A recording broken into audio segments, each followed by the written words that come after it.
berarti bagian belakang ini kita beri aplaus dong.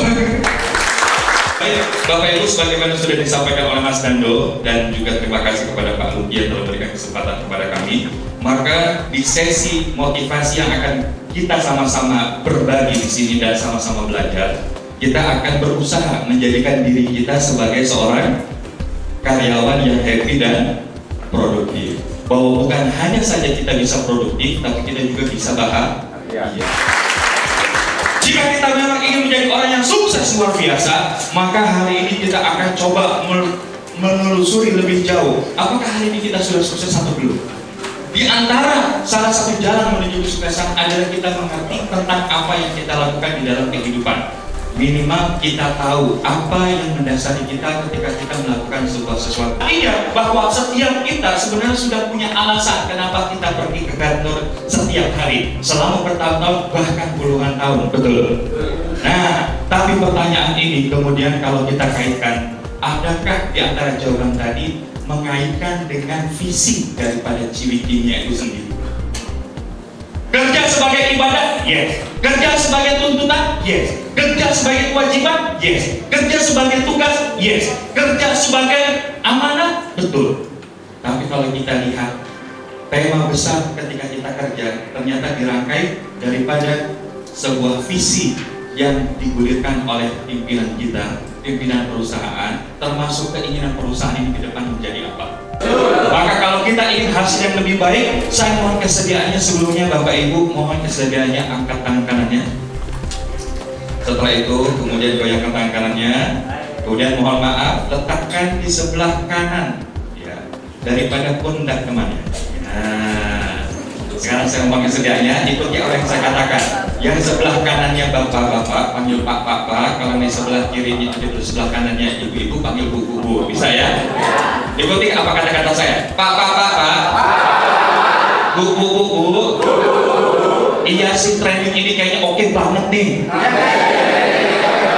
Kita pengen berubah. Tapi jangan sampai HP sampean, gadget sampean bunyi di tengah training. Tolong silent dong. Kalau enggak matiin. Saya pengen berubah loh Bu. Saya pengen berubah loh Pak. Oke, ganti. Sekarang tangan kirinya angkat. Bilang, Pak. Bu.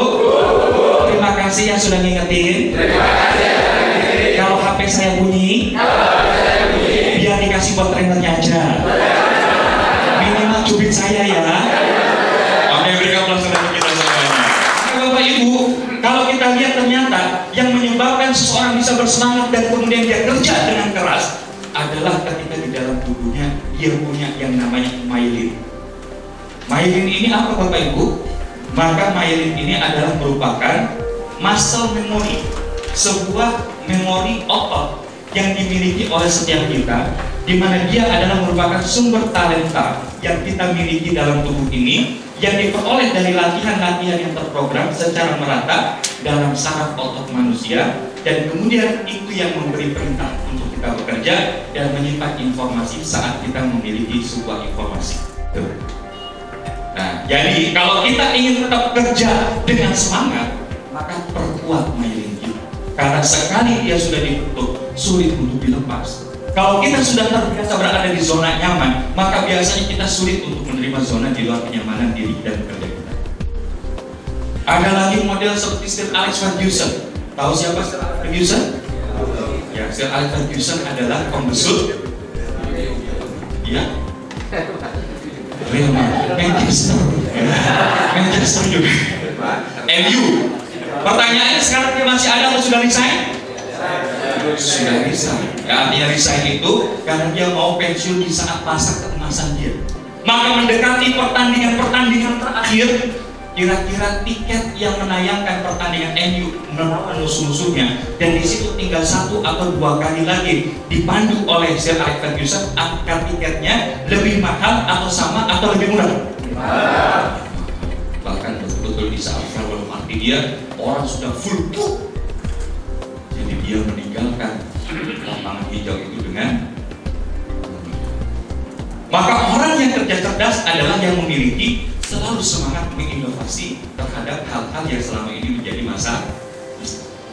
Jadi kadang-kadang kita untuk berubah nggak harus langsung kemudian berubah 180 derajat. Tapi kita melakukan perubahan secara pelan-pelan dan tumbuh, itulah yang kita katakan sebagai sebuah bentuk hidup.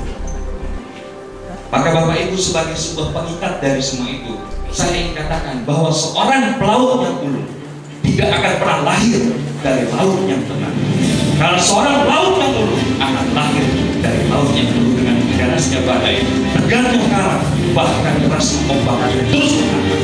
Saya katakan perubahan bukan sesuatu hal yang sulit untuk dilakukan, tergantung ketika kita ada di bawah.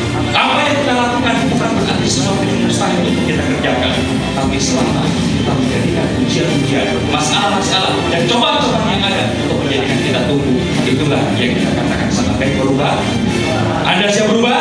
Ya. Anda siap berubah? Ya. Membawa ciri-ciri yang lebih baik? Ya. Dan menjadi perusahaan terunggul di dunia sebagai penyedia pelajaran kertas untuk skala internasional. Berikan aplaus untuk kita.